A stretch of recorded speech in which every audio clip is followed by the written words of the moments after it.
Hello, everyone, and welcome. We're so excited to share a powerful hour of learning with you today. As you're coming into the room, we want to encourage you to take a moment in the chat to let us know where you're calling in from today. We want to create events that are inclusive and welcoming, and we would love to acknowledge your presence here with us. So, thank you so much for choosing to invest some time with us today. If you happen to be calling in from an organization and coming to this webinar as part of your professional development, we would love to see that as well. So go ahead and use the drop-down menu and select everyone so everyone can see your responses, and we would love to give you a shout out. So welcome in Nashville, Tennessee, and Minneapolis, Minnesota, Pittsburgh, Pennsylvania. Chris, thank you for being here from SSM Health. Um, and Justin in the Charlotte area.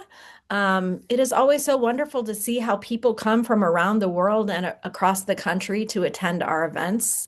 I do see someone in Ontario and someone from University Housing at UW-Madison. How fun is that? Noticing a land acknowledgement, thank you. Someone in Scotland. So we are thrilled to be with you. And throughout today's event, we would love for the chat to be a vibrant place of conversation. So we would welcome you throughout today's event to go ahead and use the chat to post any questions, comments, reflections, feedback. We would love to hear from you. My name is Becky Robinson, and I'm so thrilled today to be hosting Karolin Helbig and Minette Norman. And I'm going to take a moment to introduce them. And also, we are going to put their full bios in the chat. But for a moment, I want to hold up their brand new book, The Psychological Safety Playbook for Changemakers. I'm so thrilled to have a copy of this book in my hands. It will be released on May 19th. And so we're excited to give you a sneak preview of the content today. So I'm going to pause. Minette, Karolin, how are you? I'm Doing fine. well. Thank you, Becky. We're excited to be here with you.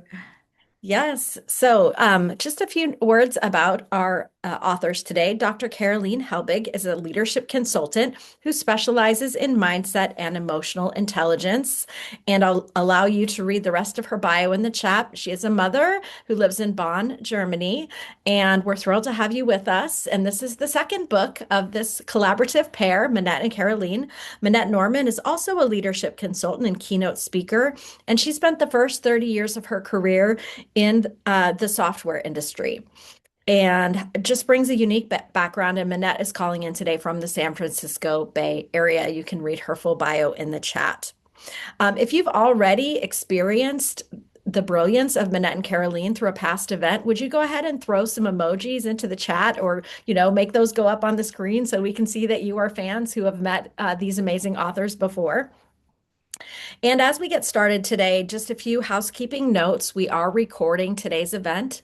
So, in the event that you would choose to share this recording after the fact with your colleagues and friends, we would welcome you to do so. With the book approaching soon, we want as many people as possible to both find out about the book and pre-order the book. So, we would welcome you to share this recording after the event. And again, we would love to see your questions and comments and feedback in the chat. We will reserve some time at the end of today's event for your questions. So to get started today, we would love to hear from you on a poll, which I will find and launch in just a moment. We would love to get your feedback on this important question related to the topic of today's event. So this is related to driving positive change. When you try to drive positive change in your organization, what reactions do you most commonly get from your colleagues? Do you get active engagement? Do you get openness and curiosity? Do you get passive resistance? Do you get active pushback? Or have you not tried to drive positive change in your organization? And I'm very curious to see your input, and many of you are already answering the poll. Thank you so much for your participation. I'm going to give that a few more seconds. And this is a really interesting set of results. So, Minette and Karolin, have you asked this poll in other settings? I'm curious to see what you're expecting here. No, this is a new one for us. This is not we haven't yet done a lot of events on this change maker idea. And so we thought we would kick off this webinar with this question, a new question. Amazing. So I'm going to go ahead and show the results of this new poll. It looks like 63% of you, when trying to drive positive change in your organization, face passive resistance, and then 25% active pushback. So that means if I can quickly do the math, that 80, 88%, no, that's too high because people could answer more than one. Right. Yeah, it doesn't add up to Um, 100. Yeah. yeah, it Yeah. doesn't add up to 100. All right. So any thoughts on the poll? Well, I'm not surprised. I sort of had an inkling that people would say there was pushback and active resistance because I mean, that's what we see. That's what I saw when I was leading change within organizations. It's scary to people. Whenever we're trying to do something new, people get fearful, and when they get fearful, they dig in and they resist. But there was also an interesting percentage there. I think it said 29% of curiosity. So that's promising. Colleen, what did you notice on that? Yeah, actually, that reflects my experience with clients' organization and with teams across many sectors I've seen. So, Becky, when you asked your first question, that was what I would have answered, that I would expect more kind of negative reaction than positive reaction. And I think it's kind of decisive for how happy we feel at work. Are we facing, if we come up with something new, do we encounter curiosity and openness, or kind of are we shut down? And yeah, that's sadly what I would have expected actually. That that the negative response would outweigh any kind of Yes. positive or openness to an idea. Well, so let's go back to the beginning. So this is the second book the two of you have worked on together, and I was thrilled to support the first one as well. And you two have a fascinating story of how you met and how these books came to be. So, Minette, would you be willing to share that story with us as we start today? I'd be happy to. It's one of my favorite stories, honestly. Yeah, Colleen and I met in an online course in 2021, early in the year. We were both doing our independent work, Colleen in Germany, me in the US, and we knew all about psychological safety. We had read all the academic literature on it. What both of us were looking for is how do you make it a reality in businesses? And we were trying to help our clients do that. And we couldn't find that information, but we signed up for a class on running psychological safety assessments based on Amy Edmondson's research. And we were in the same cohort within the class. So we kind of got to know each other. We definitely were drawn to each other. And then we found in the class that we didn't really get the information we were looking for. And then I was on a podcast with another student in the class, and Caroline tuned into the podcast and she heard me say, I'm very frustrated that there's no practical information on psychological safety. I just can't find it. So in June of 2021, after the class, after the podcast, Caroline sends me an email with the subject line, crazy idea. And in her email, she said, I heard you on the podcast. You and I are very aligned in how we think about leadership. What if we put together our hearts and our minds and our combined decades of experience and we wrote something together? And we initially said, I said yes. We got on a Zoom call and we started collaborating. And that's what's led to these now two books. But I will tell you that we didn't intend for that first book to be a book that we would publish. We thought it would just be a little pamphlet we would give to our clients. And then we were introduced to Page Two and we published with them. And, the rest is history. But that's the short story of how we met. And one last anecdote is that we wrote the whole first book never having met face to face. We published the book in February of 2023, and we met for the first time in the summer of 2023 when we gave a keynote together. Wow, what a great story. And I never get tired of hearing it. Like my heart was so warmed when I saw the photos of the first time that the two of you met in person. And I wonder for a moment, like how many amazing life experiences we miss out on because we're not brave enough to take the risk of reaching out to someone we admire or to speak out loud or speak into being that crazy idea that we have. Caroline, I'm so thrilled that you did that and that you've made such an impact in the world and in organizations, first through the first book and now for the new one coming to be.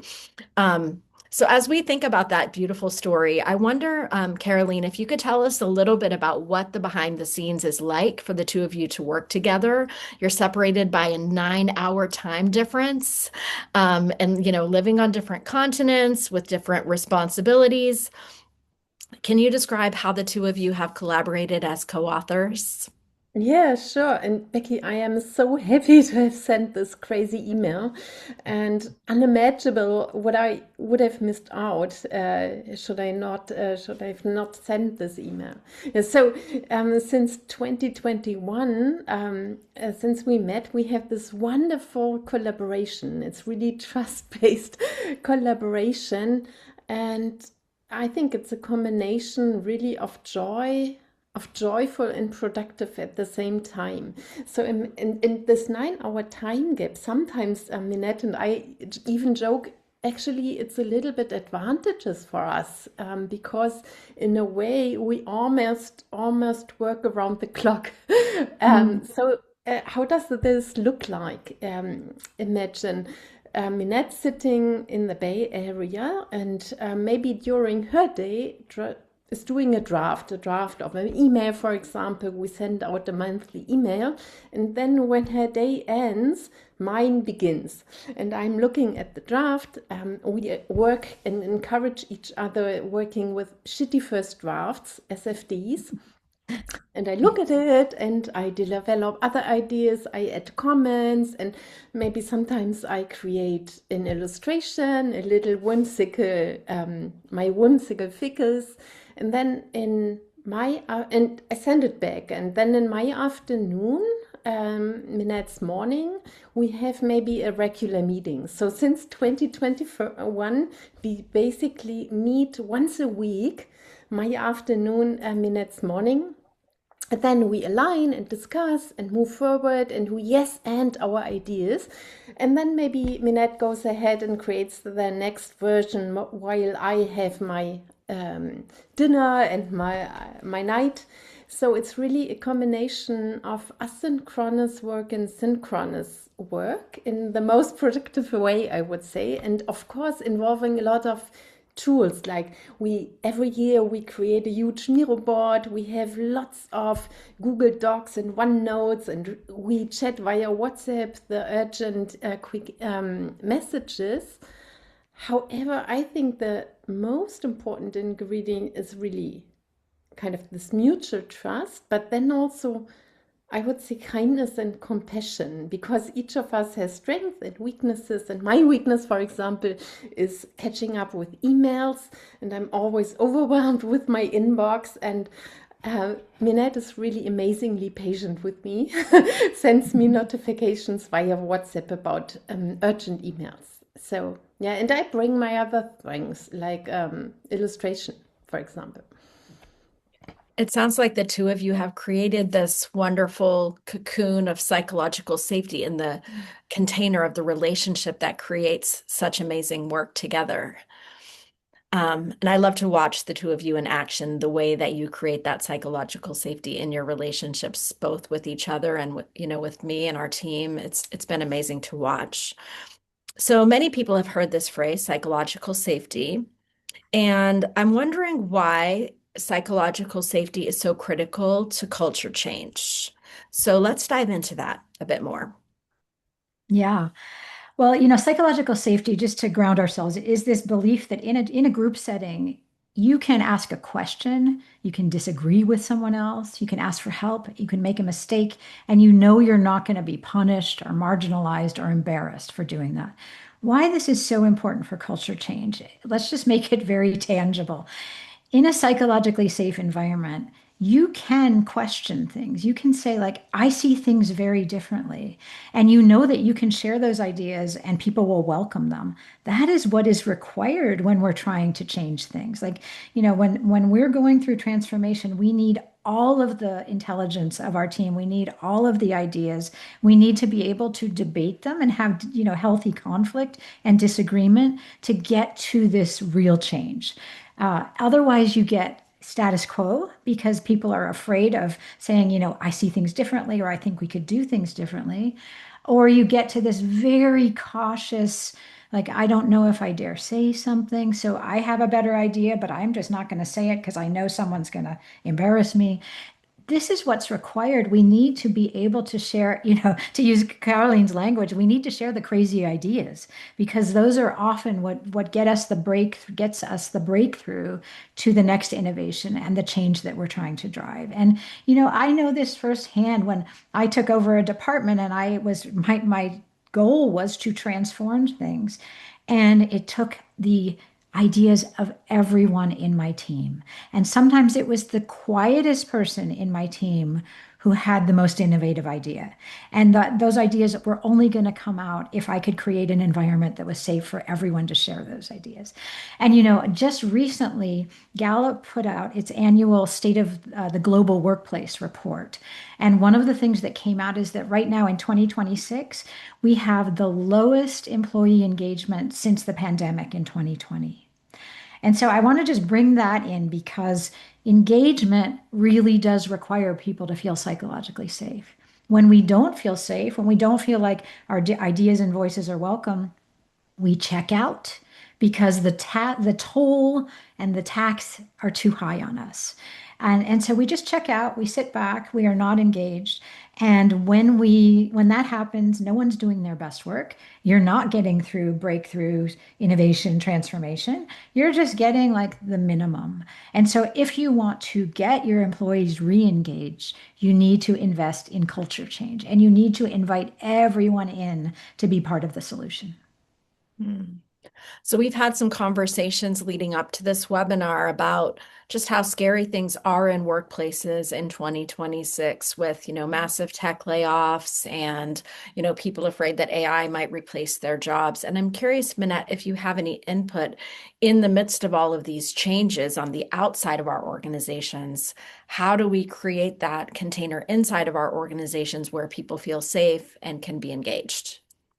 Yeah, I mean, and I think that is honestly the essence of our new book, really. It's like, how do you create that? But I will just comment on that because I think it is so true. Like what people are dealing with right now, I don't want to say unprecedented because there have been like scary times in history, but right now, this is a very, very challenging time for people. And you see what's happening is that a lot of companies are not investing in people and culture. And they're just saying, like, they're thinking of it as like, that's a nice to have in other times and we just need to focus on bottom line, right? And this is where Carolyn and I really challenge that this work, investing in culture change and psychological safety, is not something you do as an addition to your work. It's how you do your everyday work. And so we're not suggesting you add on hours to your day. We're suggesting that how you run your meetings, how you do your experiments, all of those things are done with a slightly different angle. So you're not adding on something, you're just modifying your behavior. And that can change your culture, honestly. And that's what's in our book. So it sounds a lot like it's about who we are as leaders and how we show up every day and not about like a checklist to enact. Right. Yeah.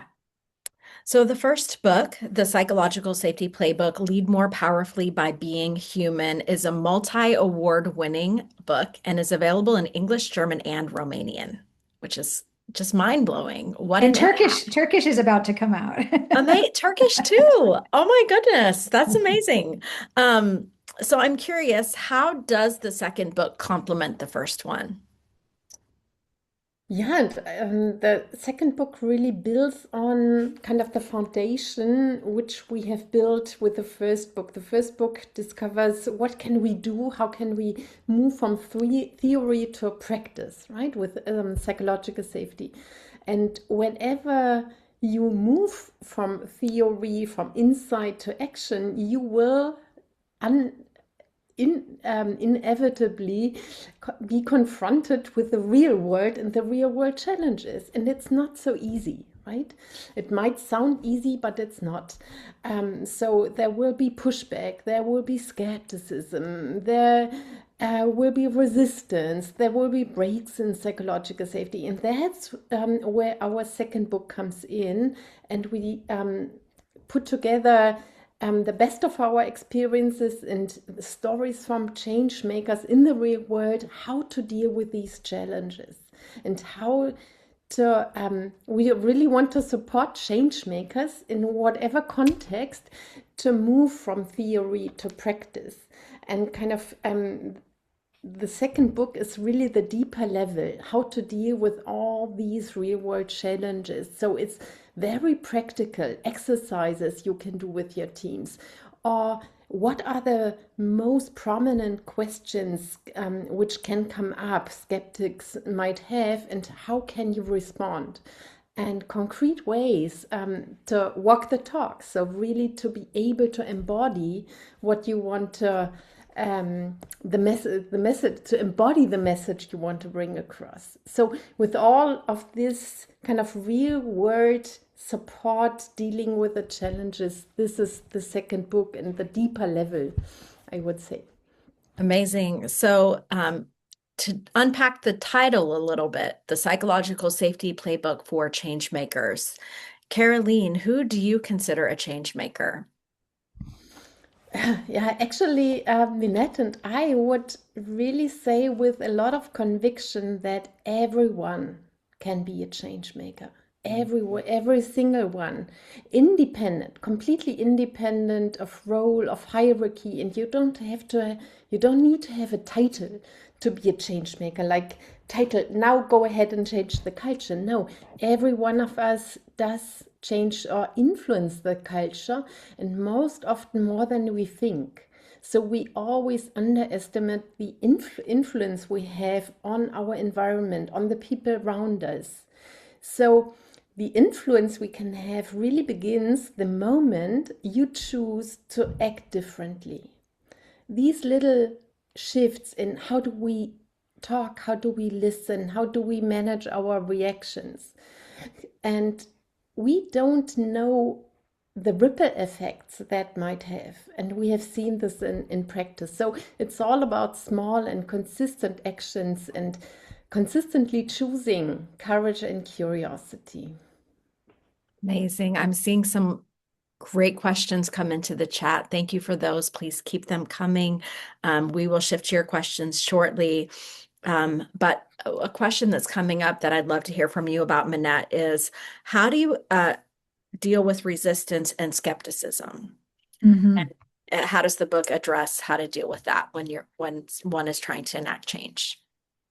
Yeah, and one of the things that we say in the book, and I'll just repeat here, is that although you may have some very compelling facts and data and reasoning to share with a skeptic, it's often that that's not going to convince them. I mean, it's great to have the facts and data and reasoning, and you can share that. But often the only way you convince a skeptic is by walking the talk and by being the person who consistently practices the behaviors that create a better culture. And then when those skeptics see that, oh, actually, we're getting more done now, or actually, we are performing better and innovating more, maybe there was something there. And so what we offer in the book, and we give some very specific language because we have found in our work, not only with clients, but in our facilitation training program that we run, that people have really good ideas on how do you respond to a skeptic when, for example, someone says, if one of the things that we say is that leaders do not need to be perfect, and that in fact, when you ask for input, when you ask,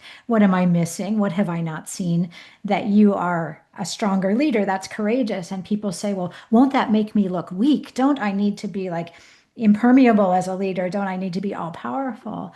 And, the evidence is to the contrary. The evidence is that people respect leaders who are human, who show that yes, they have expertise, and at the same time, they can't possibly know everything. And they invite others in to make things better. So that, that's one way to just show, and then they have evidence to back that up and examples to back that up. And, another thing that we hear very commonly, and I alluded to it earlier, is that we don't have time for all of this. I think that's maybe the most common pushback is that we are busy, we have mission critical work to do. We don't have time for all this soft culture change stuff. The answer that many people have come up with is you may not realize it, but you don't have time not to focus on it because you may end up wasting so much time later If you don't invest in having a safe culture, people will not speak up, and you may make some very bad decisions, or you may miss some very important risks. And think about the damage control you have to do later if you, for example, release a bad product because people were afraid to speak up. Or in life-threatening situations like in healthcare, lives may be at stake when people do not speak up. And we've done work with people in healthcare and know how critical it is to be able to speak up. And so what we really have to do is just let people know that there is an alternative. Give it a try. Like, we're not going to try to twist your arm, but what if, kind of this invitation, what if you tried one new thing? And you don't have to change all of your behavior. You don't have to change everything you're doing. What if you tried this one new thing? Like in every meeting, you say, what have we not thought of? Whose voice have we not heard? And we really, it's just a simple thing. But what if we started doing that? And Caroline has a client who started doing that. And I have a client who started doing that. And everything changes for the better. So it's just worth trying these experiments. I just love how simple and practical you're making it seem. Try one or two small adjustments to be able to create a different environment in your organization. And I also have to just like emphasize that I heard you say that leaders don't have to be perfect. Thank you. Yes, as a CEO, you have to remember that, Becky. And Yes, you can thank ask your team for you. help. It's not possible to be perfect. So the book is structured again as a playbook. It's right in the title of the book, which suggests practical action, which is one of the things I think that readers loved about the first book. So why was it important for you to also make the second book a playbook rather than just a theory-based book? And, how does Caroline's beautiful artwork play into that? I think that's it. The whimsical artwork in the book is, one of the most fun elements. So Caroline, let's talk about this. Yeah, it's very important to us that it is a playbook, just as playful and inviting and practical like the first one. And it's all about really going away from the theory and moving into practice, because psychological safety, as we've now explained, is really a daily practice. It's not a big HR initiative or something. And we really want to invite people to start small and you can flip through the book, see what's resonating, pick that and start practicing. And it's really about starting experiments and see what experience will come out of that, and adapting and finding your own style and kind of integrating that as a habit, as a mode of being, a mode of leading in a different way.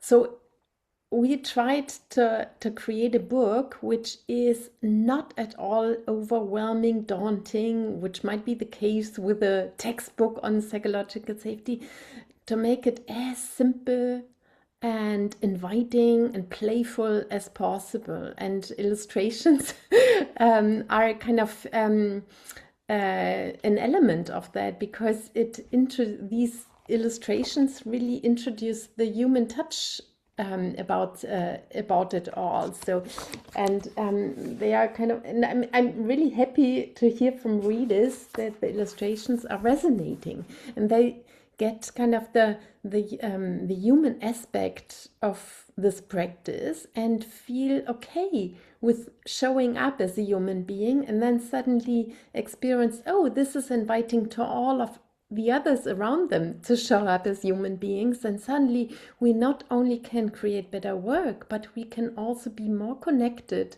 to each other and be more happy at work, basically. Thank you so much for that. So Minette, one more question for you. Is it possible to rebuild psychological safety after it's been broken? There may be people on the call who are thinking that like it's not possible, or, that their organization has been experienced so much harm in relationships. So what does it take, if it is possible, to repair psychological safety in the workplace? It is possible. And we have a small chapter in our book about that because that is something that so many people wonder about. Like if the damage has been done, is it reversible? And so, we always recommend prevention rather than cure here because it is not easy to repair broken psychological safety. And you spend time, you can't like flip a switch and turn on psychological safety. However much we would like to come into a space and say, this is a safe space and have everyone believe that. It really takes time and consistency to build it. And breaking psychological safety can happen in an instant. It can happen when a leader yells at someone because they got defensive. It can happen when your colleague interrupts you and says, "Oh, that's ridiculous." It can happen in a small moment of like you say something and someone rolls their eyes or sighs and you feel like, "Oh, I'm not going to speak again." So it happens quickly. And the repair is totally possible. And, the way we think about it is that it has to start with a sincere apology. It really has to be heartfelt. Like, I am so sorry and I truly messed up. Like, owning the fact that you did something harmful. That's the start, but it's not the end. Like, it cannot be just, I'm really sorry. I'm not going to do it again because no one's going to believe it until they see that you're going to do something differently. So it starts with a heartfelt apology. And then it needs to be followed up with what am I committing to do differently going forward? So, what's my plan so this doesn't happen again? And to be specific about what am I going to do differently? And again, that is a start, but it's not enough because now what happens is people need to see the evidence that you really meant it. The apology was real, the plan of action was real, and now you are showing up in every one of our meetings and our encounters with this new attitude of like, I'm not going to let that happen again. And this is what I'm doing. And over time, you can repair that psychological safety. The problem is that every one of us experiences psychological safety differently depending on our own backgrounds and the sort of the baggage we carry with us and our past experience with leaders and colleagues who were maybe difficult with us or unkind to us and trauma comes into it. All of those things are there. So you may think, okay, I've repaired all the damage, it's all good. But some people in the organization are still fearful and they're still not so sure. So it won't even be the same for everyone that we all come along at the same pace in terms of repairing it. So it takes work, just as fostering and building and maintaining psychological safety takes work, so does the repair, but it is possible. And so that's the thing we want to leave you with is that there's nothing that can't be worked on. There's nothing that you can't make progress on. You have to commit to doing the work, and the work is often very small. Like, repairing psychological safety may be that every time you get asked a difficult question, you just remember to pause and you just take that one breath and then you thank the person for the question. Like it's a habit, and that habit can rewire our brains and then change our behavior going forward. So it is small things, and those small things can have a huge ripple effect, a hugely positive ripple effect, and you can change things in a positive direction. Thank you so much for those practical tips on repair, which can be so difficult. We want to take a moment now to pause and talk to you a little bit about how you can benefit from the learning in Minette and Karolin's new book. So the book is currently available for pre-order, and there are some amazing pre-order bonuses available. So you can go ahead and take out your phone and scan this QR code, or click the link that Wendy, my amazing colleague who's been supporting this event, is putting into the chat. And once you get there, you'll be able to read about all the various amazing bonuses that you can get even when you pre-order one book, although we hope that you'll choose to pre-order many more than one book. And we would encourage you to do that today. We're only, a little bit less than a month away from launch. And if you pre-order, that means that the book will be arriving to you around May 19th. And that might be the resource that you need to move your organization in a new direction. As Karolin reminded us, we can all be change makers. So I do have another slide here, and you have some of these bonuses. And Minette, can you tell us a bit about the bonuses? Yeah, and we have four tiers of bonuses. So even if you just order one copy, you will get a bookmark, and you will get this amazing sketch note that was done by Tanmay Vora in India, and it's a really great visual overview of the book. And you will also get some digital bonuses. There's an author interview that we did, and then there's also a PDF of sample content from the book that you'll get before the book ships to you. Then if you order, I think it's 6 to 19 copies, you will get, I actually need to look at my notes, 5 to 19 copies. You'll get all of that. But you will also get something that I'm giving away in addition is that you're going to get a copy of my book, The Boldly Inclusive Leader, along with 5 to 19 copies. And then if you order 20 to 99 copies, you get all of that. And then you get a Q&A session virtual with one of us, a 30-minute Q&A session. We will come to your book club or to your event and answer questions. And you'll get 2 copies of The Boldly Inclusive Leader. And then if you order 100 or more copies, you get a 1 hour virtual fireside chat and or book club discussion with us. And then we have one that is not publicized for maybe the first 1 or 2 people who order 500 or more copies. One of us will come and give an in-person keynote for you as long as you pay our travel. So yeah, we're offering that. And one of the things that we noticed with the first book and why we're offering these incentives for volume purchases is that a lot of organizations bought hundreds of copies of this first book because they wanted to do the work with their teams. And it's so much more powerful when you bring people together and say, we're going to do this work together. And so that's why we're encouraging these volume bonuses. Amazing. Thank you so much for sharing all of those bonuses. And what a cool opportunity to get one of these limited edition copies of The Boldly Inclusive Leader in a hardcover, because I know there are very few of those left in the world. I Right. happen to have one. I think mine might even be signed by the Yeah, author. when they're gone, right? Yes, so while supplies last on those. So thank you so much. We are now going to go to some of the questions that have come into the chat, and thank you for the rich conversation. And I do see that Adriana is asking for the code again. Wendy, if you could post that. So here's a question and also a comment. Thanks so much for this timely discussion. As someone who works at the nexus of change making and social racial justice, how are you seeing organizations and leaders make commitments via resources or actions toward psychological safety? And can you give a tangible example? Mm. Caroline, That's do a you want to deep share question. some of anything from your clients, or do you want Yeah, me to take? very deep question. Just one element comes to mind where just a few weeks ago it was a different context, an NGO, and they were trying to kind of do some conflict resolution between um, 2 or more really opponent parties. And key element was to learn to listen to each other. And I think that is so key and such a vital skill to move away from this right or wrong game. And we are all defaulting to this game, right? While I'm listening to you, I already prepare in my mind what to say to prove you're wrong and how to prove that I am right, and to move away from that and really only listen and listen to understand. I think that that might be an element, but maybe only one element of the whole picture. Yeah.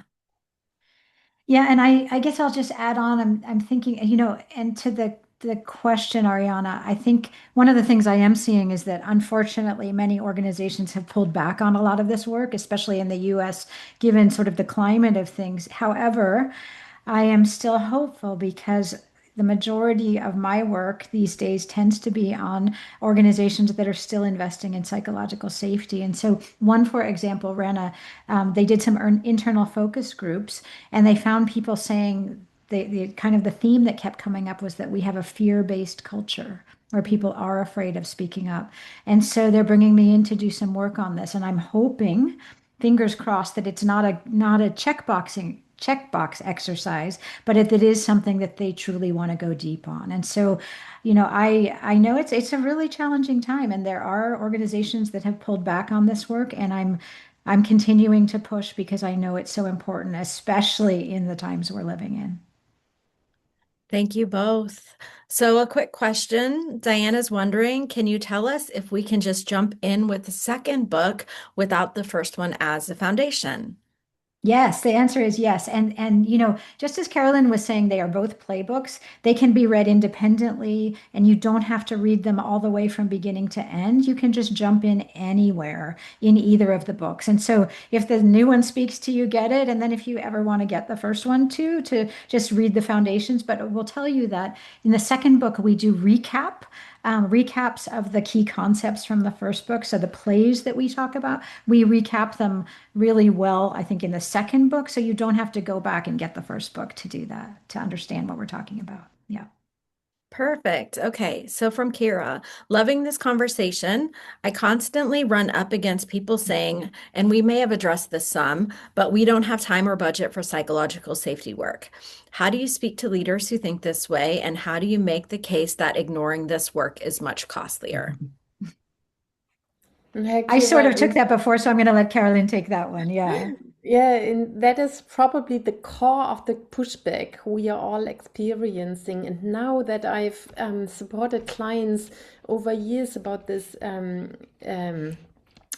topic, I can really confidently say, based on the experience in the multiple teams I've witnessed, that investing in psychological safety is saving a lot of time, much more the time you seem to invest upfront. But we are kind of in this vicious circle of I don't have time to listen, I don't have time to check in, I don't have time, blah, blah, blah. And that we keep running in a way that is not at all effective. And it's costing so much time afterwards to kind of go back to the decisions that were made based on in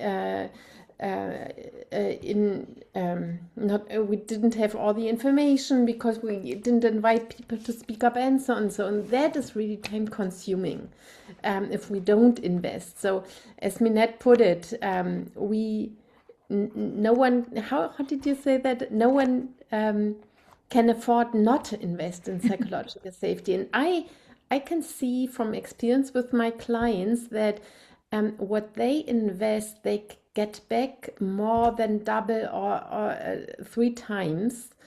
And this is a little bit like the proverb of people in the woods cutting the trees with an axe, which needs to be sharpened. So we really need to stop and sharpen the axe, which only takes only limited time, and then the work will be much better. Hmm. I think about this as a leader, and for me, the benefits of investing in relationships and psychological safety, the benefits personally are so obvious of like, I'm happier at work. I can see people are happier at work. And I also wonder, like, there are business benefits as well, like maybe retaining the team, which makes a huge financial impact over time. So I appreciate that reminder that we can't afford to not invest in psychological safety. Okay, from Corinne, and I hope I'm saying your name correctly. How can we balance being human with looking weak or having our teams think we're looking for their sympathy? For example, we want to model being human so that they feel comfortable, not so that they think we're looking for something from them. So yeah, I Like mean, that we're not manipulating them. yeah, leadership, one of the things about leadership is it is such a balancing act, and you don't want to skew one way or the other too far. And so that's what I'm getting from the essence of this question. And I think it's not, I think you have to walk that fine line of you are looking for other people's help and especially their input. You want their ideas. You don't want to seem like you have it all together at all times. But this idea that you're looking for their sympathy, I actually don't think that that's so much of a danger unless you're out there like complaining. Like it's not for when we talk about being human, it's not like getting up there and saying like, oh, I have so much work to do. I can't do it all. I need your help. I mean, that's probably not the tone you want to strike, but it might be we have some really big challenges ahead of us. And I have some ideas about how we might approach it. And I know that all of you think differently than I do. And so I would like to enlist your support and your input so that I, as the leader of this team, can make the most informed decision. That's what we're talking about, not like I'm falling apart here and I need you to pick up the pieces for me. That might be looking for sympathy, right? So it's this striking the balance of how do I enlist the help of others? Another thing that I think may address this is you can share like these are the things that I am really strong in. This is what I'm really good at as a leader. And here are some areas that are not my strengths. Who in the team has complementary skills where I am I remember Caroline's the visual one in our duo. I'm really bad at drawing and visualizing things. I can say that. I can say like, I'm not good at visuals. Who here could support me with some visuals? That's not asking for sympathy. That's enlisting the talents of the team. So I think that's what we're talking about when we're talking about being human. Amazing. And Thank you. there might also be this aspect, the more you go into psychological safety as a practice with curiosity, openness, sharing openly what you really think, what your strengths are, what you really, yeah, your honest thoughts. Um, what I see with the teams I'm supporting, that people move away from impression management. How do I look? Am I liked? Do I need sympathy and so on? So this is more focusing on the best outcome we can achieve together and how can we come to that. So moving away from this a little bit ego driven, what do I need? I'm playing for sympathy, and more, okay, let's be honest. Your solution, I have honestly these thoughts about that, and I think this might not work. And then, so you get in a completely different mode. It's not about you, it's about the solution. I love that, taking the ego out of it. Mhm. Yeah. So I'm going to read a comment from Wendy. I think there's a question here. Let's see if we can find it. I'm wondering how you all speak to the self-selection into reading your book and even coming to this talk. Anecdotally, I find that I care about psychological safety and do my best to engage with my colleagues in a way that makes them feel safe and heard. But the individuals who make decisions and lead teams aren't interested and don't necessarily engage in this literature or practice. And ultimately, how I approach my work feels and is perceived as countercultural. So I think there's a question in there, like, how do we handle the fact that all of us who showed up today are naturally drawn to this idea, and that maybe the people who need it aren't here? Yeah. Yeah. And we actually address this a little bit in the book because this has come up, I think, Caroline, this has come up in almost every workshop that we have done. People say, like, I care about psychological safety. That's the self-selection part, but our senior leaders don't, for example. So I think that's the essence of this question. And the way we tackle this is you may or may not be able to convince those that need to hear it that they care about it. You may or may not. And we aren't here to convince. But what you can do, and this person actually is seeing this like counterculture, you can influence the experience of the people you work with or without the higher level powers buying into this. And so what we say is like influence where you can. Everyone you work with, you can create a great environment for them in all of your interactions, in all of your meetings, in how you show up for them. And, one of the things that we have also seen is that that kind of positive behavior can trickle out into and ripple out into an organization. So don't give up even when your senior leaders don't think this is valuable. And yes, there is a self-selection process here, but I think you can spread it out more than you may know. Carolyn, do you want to add to that? Yeah, absolutely. And it's often helpful to remind ourselves we can't change other people. So um, instead of, I don't know, getting angry or sad or frustrated about those people who need this and we can't change them, focus on your circle of influence. And this will give you so much. This is so rewarding, and this will increase your impact, and this will multiply the ripples you might create without knowing now that these ripples might be possible. So I think there's a lot of power in focusing on your circle of influence and not spending anger energy into being mad with reality how it is. Thank you both. Thank you both. Um, I lost my place. Hold on a second. All right. So, from Nadine, how do you promote change making when your staff is burnt out and they feel undervalued by the leaders of the organization? Not their direct leaders, but the CEOs of the company who continuously take more things from them while asking them to do more. Mm.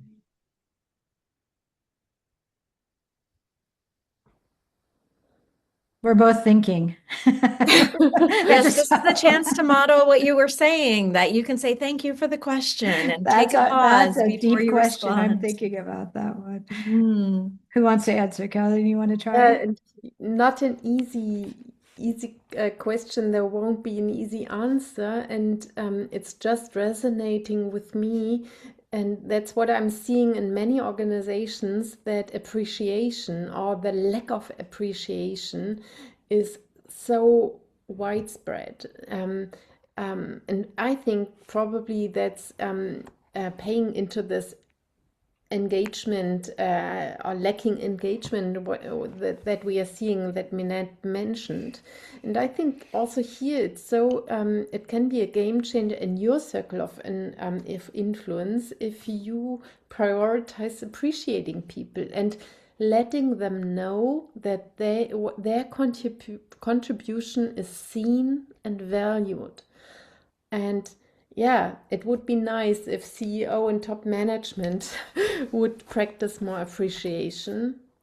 Um, yeah, I don't have an easy answer to Mm. that, Minette. I agree. And I think, appreciation of your team, shielding your team as much as you can from things that they don't need to deal with, if they don't have to deal with it. And if they do need to deal with it, then how can you help them do it in the way that is going to take the least, tax on them? And I would say, because it sounds like you're in a leadership position of some level, is sharing what's going on in your team with your next level manager and encouraging them to share, like no matter how many levels deep you are, don't just suffer with your team, but it's part of your job is to say like, this is unreasonable and maybe we need prioritization or maybe we need something differently, but the C level cannot be insulated from what's going on far down in the organization. And so it's a moment for your courageous communication to at least share what your team is experiencing with your next level manager and not suffer in silence, basically. Thank you both. Susan says, do you have advice on how to tackle lack of information sharing from a psychological safety Mm. perspective? Oh, I think that's one that I mean, I've definitely dealt with it, and we deal with it in ways that I think are really practical, because what often happens is people don't share information, they hoard information because they think information is power, and because they're actually insecure, like if I share this, am I giving away something? But I think one of the things that we can do is just make sure that we are all there, like really state explicitly, we're all there to solve these problems or deliver these products or save people's lives, whatever our mission is.